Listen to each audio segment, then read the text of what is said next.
مادی دنیا کے قانون اور اس چھوٹے سے اسپیکٹرم سے جسے ہم دیکھ سکتے ہیں بالکل ہی الگ ہے۔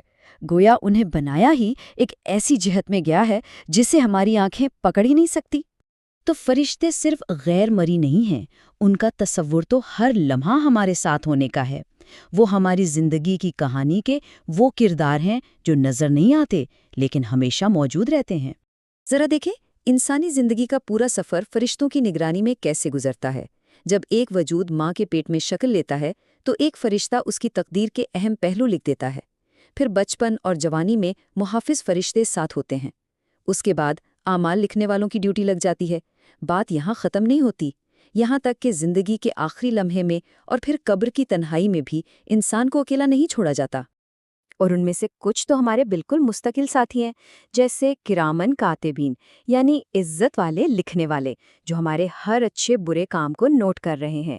پھر ہے معاقبات، وہ محافظ جو آگے اور پیچھے سے ہر نقصان سے بچاتے ہیں۔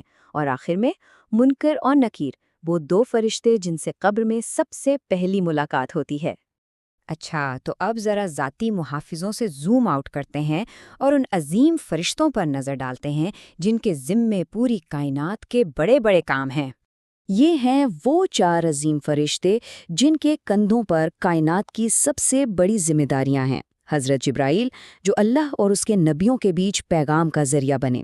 حضرت میکائیل، جن کے ذمے بارش، ہوائیں اور تمام مخلوق کا رزق ہے۔ حضرت اسرافیل، جو سور ہاتھ میں لیے بس اس ایک حکم کے منتظر ہیں جو قیامت برپا کر دے گا۔ اور حضرت اسرائیل، یعنی موت کا فرشتہ، جو زندگی کی ڈور کو ختم کرتے ہیں۔ اور یہ لسٹ یہیں پر ختم نہیں ہو جاتی۔